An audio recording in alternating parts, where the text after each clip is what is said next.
Sit down where you belong, the man snapped, jaw tight, voice sharp as glass. That seat isn't yours. Move now.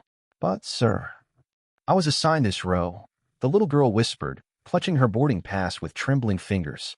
Gate C-22 at Dallas, Fort Worth buzzed with late-evening travelers, overhead announcements, rolling suitcases, the faint smell of pretzels and jet fuel. Yet, in the center of it all, every sound seemed to dim around one moment. A tall, broad-shouldered white man forcing a frightened 8-year-old black girl toward the narrow row of economy seats as passengers looked on. Her name, as printed in tiny type on her crumpled pass, was Ariana Lewis. Her seat was valid. Her voice was small. The man, later identified only to us as Greg Hollister, 52, business coat draped over his arm, blocked her with one outstretched hand. You heard me. The front section is for priority, he said. You people always try to sneak up. Yes. A low ripple of discomfort. No one stepped forward. Not yet. In the aisle seat of row 2, quiet as snowfall, sat an older man, white hair, soft eyes, khaki cardigan depressed smooth. He hadn't spoken. He simply watched, hands folded around a leather travel wallet worn from age and handling. His name, we would learn later, was Henry Whitaker, 74. Henry's gaze drifted from child to man to the boarding pass. True priority was printed in clear ink. He saw it. He knew. Ariana's knees hit the armrest as she was nudged back again. More humiliation than harm, but enough to make her choke on a sob. A flight attendant glanced over, conflicted, uncertain whether to intervene before takeoff. A mother somewhere down the aisle whispered, someone should say something. Another traveler lowered his eyes. The world, for a breath, waited. Henry exhaled once, deeply, slowly. Then he set his leather wallet on his tray table, deliberate, calm, and rose to his feet. Sir, he said, voice gentle but firm, you may want to reconsider what you're doing. Greg scoffed, unaware of the weight behind those words. And who exactly are you to tell me how to fly? Henry didn't answer.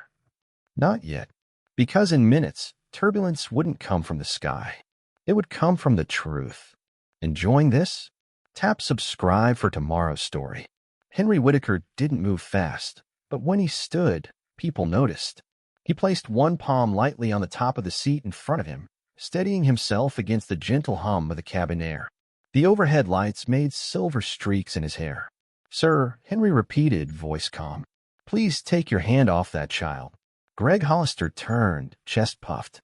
I'm not touching her, he said. I'm just protecting my space. Ariana's small fingers clenched her boarding pass.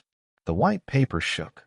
She kept looking down the aisle toward row 18, where her mother strained against her seatbelt, trying to see. Excuse me, the mother called, lifting a hand. Is my daughter okay up there? 15 minutes earlier at gate C-22, things had looked very different. 6:07 p.m. Dallas, Fort Worth International Airport, gate C-22. Ariana had swung her legs from a metal chair, sneakers never touching the floor. Her mother, Denise Lewis, 34, still in faded hospital scrub pants under a gray sweater, sat beside her with a tired smile. Remember, you say yes, ma'am, and yes, sir, okay? Denise said. Yes, Mommy, Ariana replied. They had saved for this trip all year.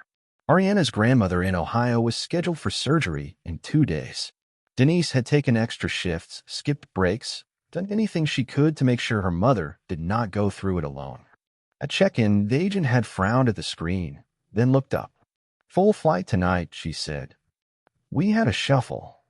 Your little one actually got moved up to the front section. It's still coach, just a nicer section. Denise's eyes widened. Up front. Yes, ma'am. Extra legroom. No charge. Denise had hesitated. She didn't like the thought of being separated. But the agent had reassured her. Ariana would board early. A flight attendant would watch her. And it was only a 2-hour flight. You'll be brave? Denise had asked. I'll be brave, Ariana had answered, chin lifting proudly. It wasn't about legroom. It was about something deeper, something Denise didn't say out loud. Her daughter sitting near the front of a plane, reading her book like any other child. Seen. Respected. She had squeezed Ariana's hand as they lined up to board, whispering, text me if you feel scared, okay? I'll be right behind you. Ariana's seat assignment, 2B, It felt like a little miracle printed in black letters. Now strapped into 18C, Denise craned her neck. All she could see were the tops of heads and a man's arm blocking her daughter. "Ma'am," a flight attendant murmured to Denise, "please stay seated until the seatbelt sign is off. We're still boarding. I just need to know she's all right," Denise said, voice shaking. That man is standing over her. At the front, Henry watched the flight attendant, Carla, hesitate near row 2. Her training told her to defuse, to stay neutral, to keep the plane moving. Her eyes flicked to Henry's face. He gave a faint, knowing nod, as if offering permission she didn't yet understand. Carla cleared her throat. "Sir," she said to Greg, "the young lady's boarding pass shows she belongs in 2B. "That's a mistake," Greg insisted. "She belongs back there. Look at her." The word belongs hung heavy in the air. Henry's jaw tightened. He picked up his leather wallet again, thumb brushing the worn edge where, inside, lay a card few on this flight would ever see. He stepped out fully into the aisle, shoulders slightly hunched but eyes clear. "Mr. Hollister," he said quietly, glancing at the name on Greg's open briefcase tag, "let's not make a bigger error than the one already happening." Greg blinked. "How do you know my name?" Every row seemed to lean forward at once. Even the hum of the air vents felt like it paused, listening. Henry looked at Ariana, then back at Greg. "Because," he said, "I pay attention to the people on my planes." The words hung there, puzzling, quiet, yet oddly authoritative. People glanced at one another. Some frowned. A businessman in row 3 lowered his tablet. A college student paused her music, one earbud dangling. No one understood what Henry meant, but the tone in his voice suggested more than casual travel. Greg let out a short, dismissive laugh. "You pay attention to the people on your planes?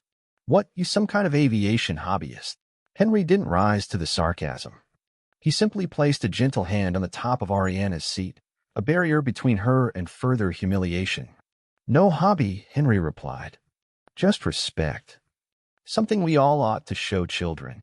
His expression was kind, not combative, but it carried gravity. Carla, the flight attendant, shifted nervously. She'd seen arguments over seats, over turf, over overhead storage bins. But this one simmered deeper, a slow burn beneath manners and rules. Another attendant called from the galley. "We need to finish seating. We're behind schedule." Passengers murmured. The pilot's voice cracked faintly through the overhead speaker, announcing final boarding and expected weather conditions. Yet most ears stayed fixed on row 2. Greg leaned closer to Henry, voice low. "Look, old man, I paid for priority boarding, priority seating. You paid for comfort," Henry corrected, soft but firm. "Not ownership of another passenger's dignity." Greg's face flushed. "You don't decide who sits where." "No," Henry said. "But neither do you. And her ticket is valid." Carla took a step forward, swallowing. She addressed Greg directly. "Sir, if you continue to interfere with a seated passenger, I will have to request assistance from the gate supervisor."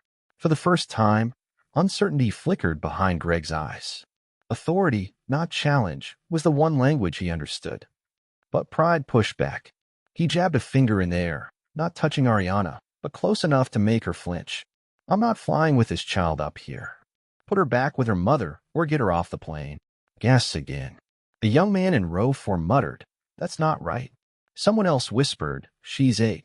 The tension reached the back of the aircraft. Denise could sense it, though she couldn't see.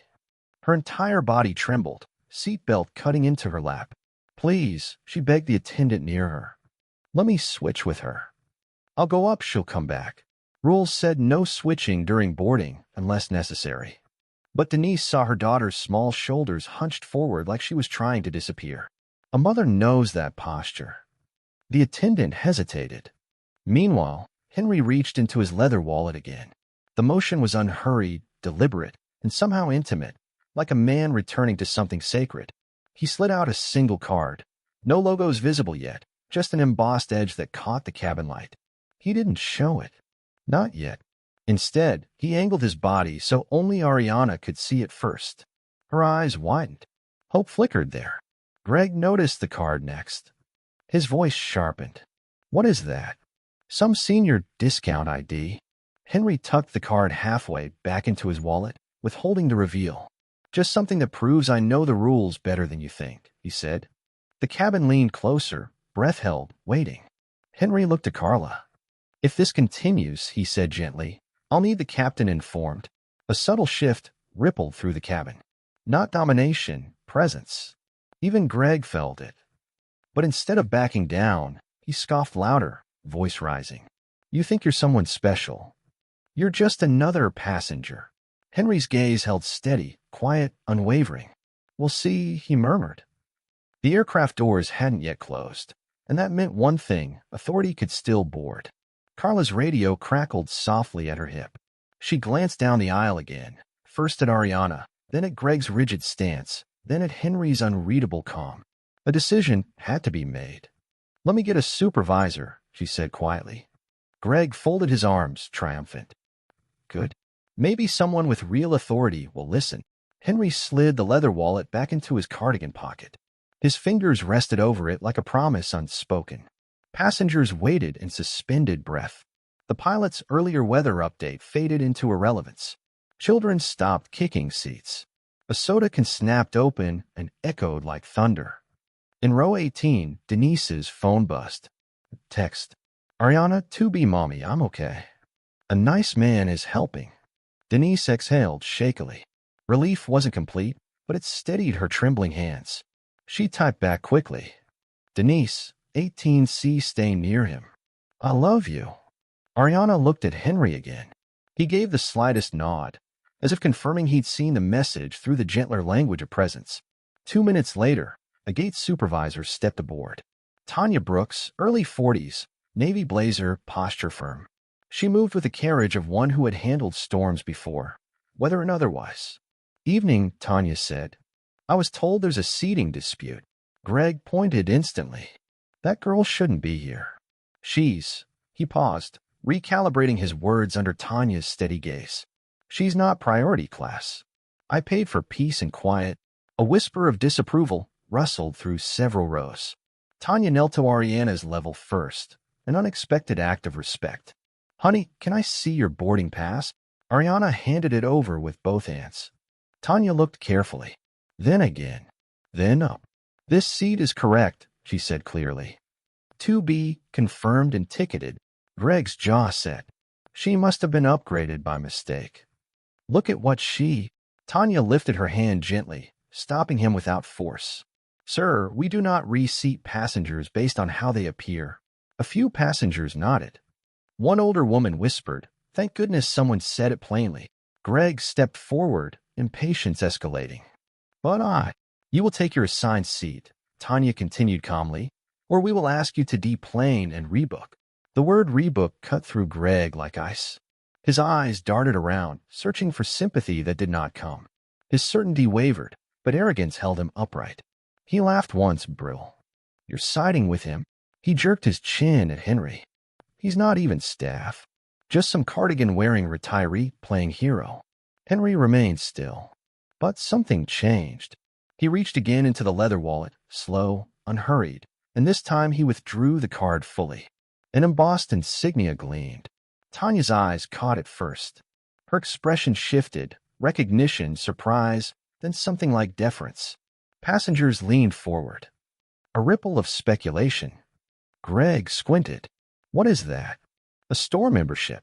Henry didn't answer Greg.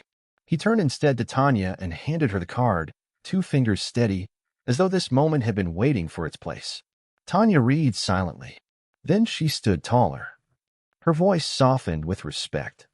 "Mr. Whitaker," she said, breathing in, "if you'd like the captain notified, I can do so immediately." Greg blinked. Twice. The balance had tilted. Something was coming, something none of them yet fully grasped. And Ariana's small voice but sharp eyes whispered to Henry, "Are you someone important?" Henry smiled faintly, as though importance was never the goal. "Not important," he said softly. "Just responsible." Henry's card remained in Tanya's hand, a quiet authority more powerful than raised voices. But for the rest of the plane, meaning hovered in mystery. No one yet knew what the embossed seal represented, only that Tanya now spoke with care. "We're still within open-door procedures," she said calmly. "If needed, we can address this formally before pushback." Greg crossed his arms, unmoved. So what? He has a shiny card. I don't care if he's VIP. I pay for space where people act like they belong. A man in row 4 shook his head. Belong, he muttered. That child has more right to peace than you. Greg whirled. Stay out of it. Henry didn't raise his voice. He didn't need to. Sir, he said, your comfort does not require someone else's shame. The line stung, not cutting, not cruel, but true. Ariana's breathing steadied a little. Her shoulders uncurled. Tanya looked between them. We can resolve this now. Mr. Hollister, last offer, please take your assigned seat so we may depart. Greg's jaw clenched. Pride, not logic, held him hostage. No, he said. Move her. A collective intake of air filled the cabin. The moment sharpened. Carla touched Tanya's elbow gently. If we delay any longer, we'll miss clearance. Tanya nodded once, decision final. I'll need to speak with a captain, she said. She handed the card back to Henry, a subtle display of respect. Henry accepted it, sliding it carefully into his wallet like a relic. Greg scoffed. Fine. Call your captain. Let's see who sides with me.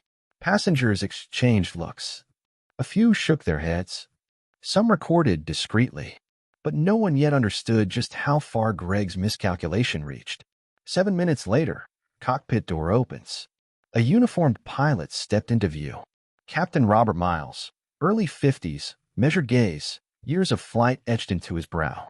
Tanya briefed him quietly. He listened without interruption. Then the captain turned to Henry. Mr. Whitaker, he said, voice composed, I was told you're aboard. I didn't know until now. Henry inclined his head. I prefer to travel quietly. Greg stared, confusion creeping into anger. And why does everyone act like that matters? Tanya took a slow breath. Because, she said evenly, Mr. Henry Whitaker is not merely a passenger. Carla stepped forward, voice steady. He serves on the board of the airline's ownership group. The words felt like cabin pressure dropping. Silence. Wide eyes. Whispered shock. Greg's expression faltered, as though gravity shifted beneath him. He what? Henry didn't grandstand. His posture remained modest, hands resting atop the seat. I'm here as any traveler, he said gently. Yet today I watched a child be told where she belongs by a man who misunderstood the meaning of priority. Ariana looked up at him with awe. Not at power, at protection. Captain Miles inhaled slowly, authority now clear. Sir, he said to Greg, you will either take your assigned seat respectfully or you will leave this aircraft. Greg's face drained of color. Passengers waited, not with hostility, but expectancy. Justice hung ready, like a door just needing one final push. Greg swallowed, pride wrestling fear. I'm not leaving, he muttered, but softer now. I just wanted quiet. Henry met his eyes, not with triumph, but invitation. You can still have it, he said. Sit. Let her fly in peace. The conflict teetered, on the edge of a decision that would change the course of this flight, and every heart watching. Greg's shoulders rose and fell, breath shallow, cornered not by force but truth. He looked around, seeking allies, but found only eyes that no longer feared speaking with silence. Row 3's businessman folded his magazine slowly. It's just a seat, he said mildly. Let the girl be. A grandmother across the aisle murmured, we all paid to get somewhere. No one paid to feel small. Each voice steadied the cabin's moral center. Not loud, not angry, firm. Greg exhaled through his nose, a sharp, frustrated rush. He sank into the window seat of two-way, muttering something indistinct but no longer challenging. He faced forward, knuckles white where they gripped the armrest. Carla secured the final overhead bin. Tanya nodded to the pilot. Captain Miles stepped back toward the cockpit. It seemed resolved, until Greg turned suddenly toward Henry, bitterness rising one last time. You think having money makes you right? His voice carried, just enough to sting. You're the owner, or whatever. That means you don't understand how normal people fly. That word again. Belong. Normal. Quiet poison. Henry didn't bristle. He leaned back, gaze steady, hands resting lightly over his pocketed wallet. I wasn't born into this company, he said. I built crop planes in my father's barn. I worked maintenance. I scrubbed oil for my nails more times than I can count. Greg blinked, caught off guard by humility instead of arrogance. My authority, Henry continued, is not in owning an airline. It's in knowing every face on a plane matters. A seat is not status. It is passage. Shared passage. Passengers absorb the words, the echo of something larger than a seating dispute. But Greg wasn't finished. He shot a hard glance at Ariana. If she's priority, he said, prove it. Kids don't fly alone up front unless someone important paid for it. Gasps fluttered down the aisle. Ariana shrank, but Henry placed one steady hand on the seat between them, a gentle barrier. She's here, Henry said quietly, because someone important loves her. That is enough. But Tanya stepped closer, voice gentle yet resolute. And she added, I just checked the manifest. This young lady was upgraded because our system marked her as a child of a healthcare worker traveling to a medical family visit. A courtesy flag. Passengers stirred. Surprise, respect, admiration. Denise, from the back, covered her mouth. She hadn't known. She had never asked for it. Yet kindness, somewhere in the algorithm, had seen her. Henry looked toward row 18. Her mother is a nurse, he asked softly. Yes, Carla confirmed. Hospital shifts 3 counties wide. Emergency department records on file from her travel history. A warmth spread, not triumphant, human. Henry turned back to Greg, voice steady. So tell me, he said, which passenger deserves priority more? The one who demands it, or the one whose work saves strangers without asking? Greg deflated, shame replacing fury. The cabin was silent enough to hear the soft hum of ventilation, like a heartbeat returning to rhythm. He stared down at his hands. I didn't know, he said. Soft, small, honest. Henry nodded once. Now you do. The balance of the flight had shifted, not through power, but revelation. And a new question hovered in the air. Would Greg stay, seated in silence, or would regret demand something more? The engines began to rumble beneath the fuselage, a low vibration rolling through the cabin as the doors sealed. Tension had broken, but not dissolved. Something still hung in Greg's eyes, not defiance now, but reckoning. Carla moved down the aisle performing checks. Passengers straightened seatbelts. Lights dimmed to a cool glide blue. Henry settled back, Ariana still in 2B beside him. She looked small yet irreplaceably present, no longer invisible. She glanced up at Henry timidly. Do I still get to sit here? She whispered. Yes, Henry said. You do. You belong nowhere less. Cabin pressure equalized with a soft hiss. They taxied toward the runway. But then unexpected motion.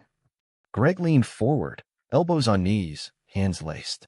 Not angry, not demanding. Something in him had cracked open where pride once lived. He turned toward Ariana first, not Henry. I owe you an apology, he said carefully, voice low enough for only the nearby rows but clear enough to matter. I shouldn't have spoken to you that way. Or pushed you back. You didn't do anything wrong. Ariana blinked, unsure. Thank you, sir, she whispered back. Greg swallowed, gaze unsteady. And to your mother, he murmured, though Denise was rows away. I disrespected someone's daughter. I forgot she's a child, not a threat. His voice trembled, not loud but real. Henry watched quietly, not granting instant absolution, but allowing space. Passengers who had once turned away now listened, witness to the quiet shift. Greg exhaled, eyes closing briefly. I've flown a lot, he said, more to himself than to them. Too many trips. Too many nights alone in hotels. Somewhere along the way, I stopped seeing people. I just wanted one place where I felt above something. Henry nodded gently. Airplanes don't lift us above others, he said. Only above the ground. A few passengers smiled softly. The moment was fragile as glass, yet warming. Then something no one expected happened. Greg reached into his briefcase and removed a thick envelope, edges sharp, contents formal. He hesitated, then handed it to Henry. This is a proposal, Greg explained. My company's been trying to pitch it to your board for months. Priority lounge expansion in hub cities. I came here tonight thinking I deserved comfort because I built comfort for others. Henry took the envelope slowly, weight of irony not lost on him. You brought your agenda on a flight, Henry said. Greg nodded. I did, and nearly lost my humanity over it. Henry didn't praise him, but he opened the envelope, scanning with quiet interest. His brow lifted slightly. "This is good work," he said truthfully. "But comfort cannot be built by those who forget empathy. If you want this heard, start by remembering who you serve." Greg's breath unsteady, he nodded. "Then let me start here." He unbuckled, just briefly, leaned past Henry, and addressed Ariana again with sincerity. "If you want the window seat, it's yours. Mine can wait." A collective softness spread through the cabin like warm air rising. Ariana hesitated, then shook her head. "I like seeing the aisle," she said. "I like seeing people walk by." Henry smiled, small, tender. "So do I." The plane lifted into night, carrying not just passengers, but change. Then the cabin wondered. What did accountability look like when wheels touched down? The plane leveled at cruising altitude, engines steady beneath their feet. Soft cabin lights glowed amber, warming faces and cooling tempers. Greg sat composed, not defeated, but thoughtful. He glanced at the aisle where families settled in, headphones on, blankets pulled up. His hands no longer clenched. Something gentler filled the space in his posture. Carla approached, kneeling slightly to Ariana. "Would you like juice or water, sweetheart?" Ariana looked to Henry for confirmation, habit of caution not yet gone. Henry nodded with a smile. "Apple juice, please," Ariana said.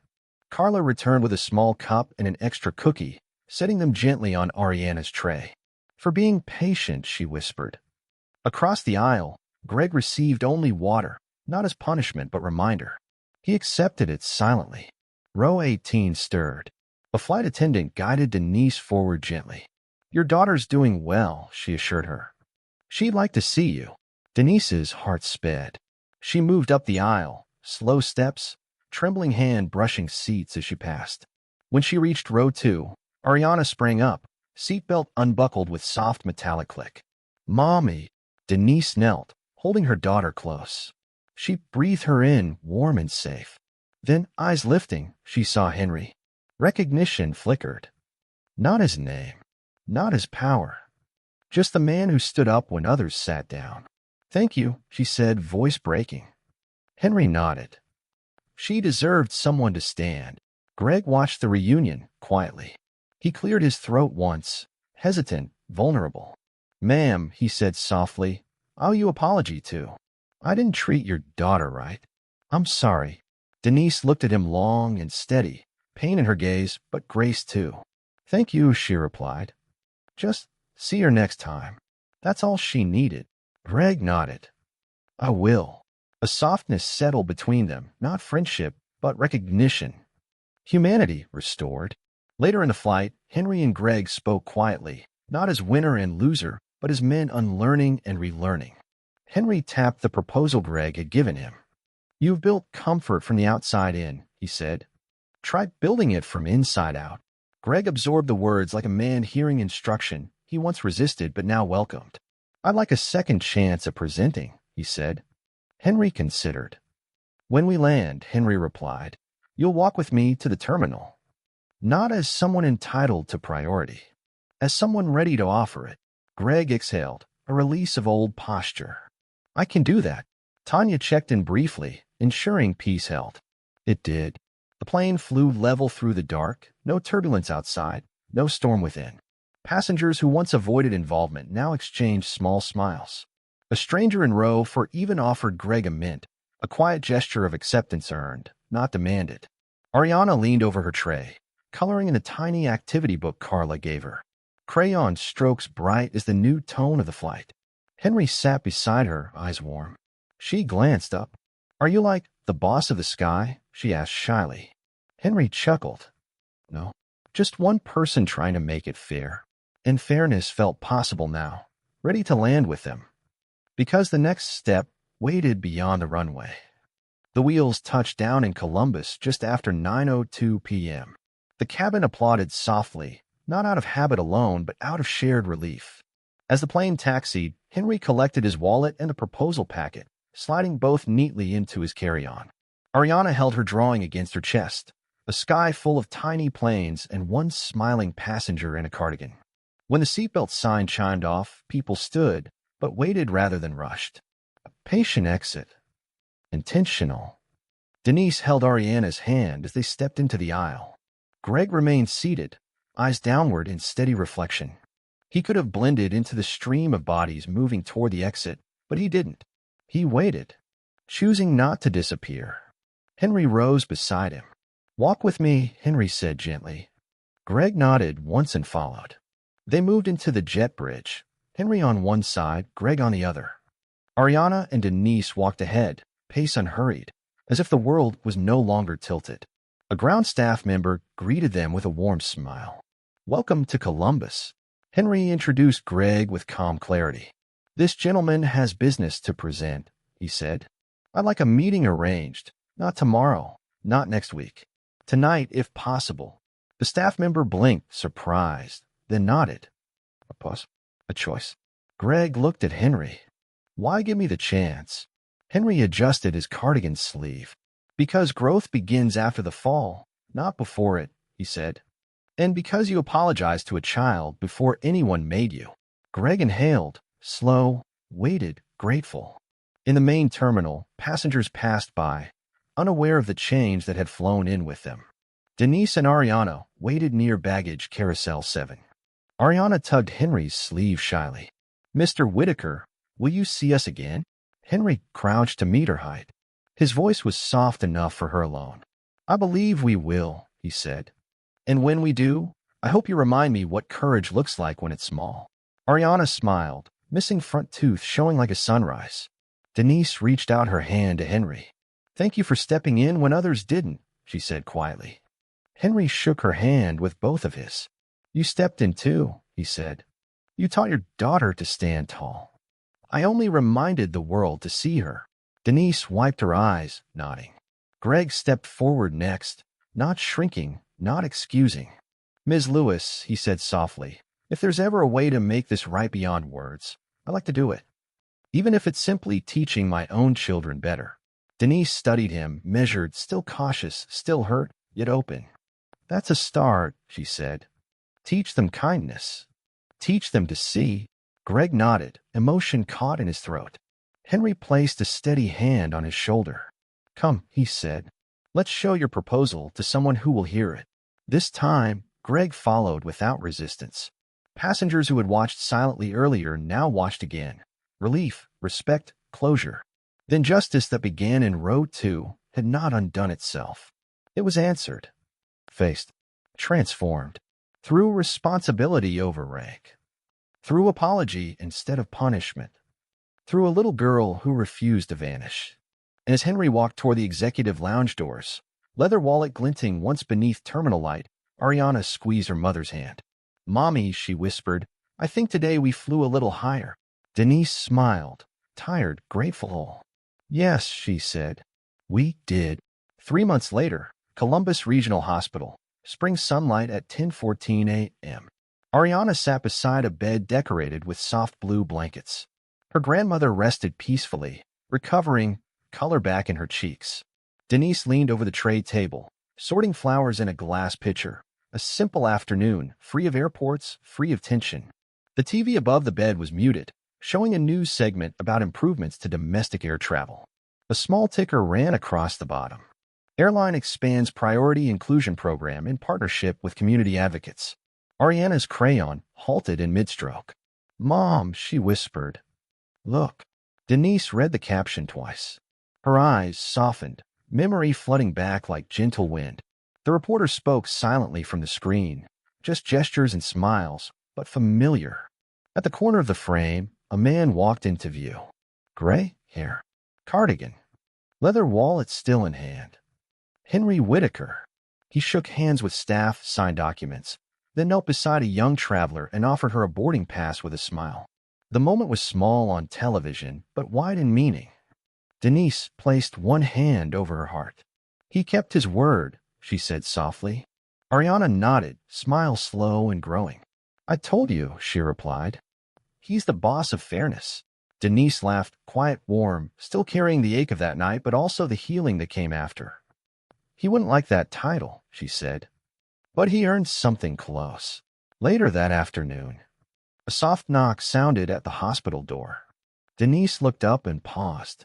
Greg Hollister stood there. No suit, No business mask. Just a simple button-down shirt and a paper cup of coffee in each hand. Awkward, nervous, but present. He stepped forward. I was passing through town for a meeting, he explained, clearing his throat. I asked if your mother would accept visitors. He lifted the coffee slightly. Thought maybe you could use one. Denise exchanged a glance with Ariana. Not suspicion now. Surprise. Then she nodded gently. That's kind of you, she said. Greg exhaled, tension easing. I've been working with the airline, he continued. Mr. Whitaker gave me a chance, not because I deserved it that day, but because he wanted me to earn it. He smiled shyly at Ariana. I keep a picture of you on my desk, he admitted. The one the flight attendant snapped when you showed her your drawing. It reminds me to see people first, status second. Ariana beamed. You learned it. Greg chuckled softly. I'm still learning, he said. But every time an upgrade crosses my desk, I remember row 2. He looked to Denise, voice quiet. I hope your mother is recovering well. She is, Denise answered. Thank you for caring. Greg nodded once, deeply, then offered Ariana a small envelope. Inside was a hand-drawn boarding pass template printed on glossy cardstock. At the top, handwritten neatly. Passenger, Ariana Lewis seat assignment, wherever kindness sits.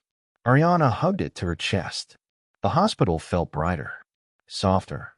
Because justice wasn't loud. It was follow-through. It was growth. It was everyday choices after the apology. In the hallway, just beyond the room, Henry appeared, only for a moment, as if timing were its own grace. Not to claim credit, but to witness the impact of a seed he planted months before. He tapped his wallet once, barely noticeable. Same leather. Same story. His eyes met Ariana's, warm, proud. Then he nodded gently and walked down a corridor toward new flights, new faces, new chances to make strangers feel seen. Ariana whispered, voice small but steady. He didn't just own an airline. He owned responsibility. And in that quiet room full of healing, something lifted again, like wheels leaving a runway. Andy, thanks for watching.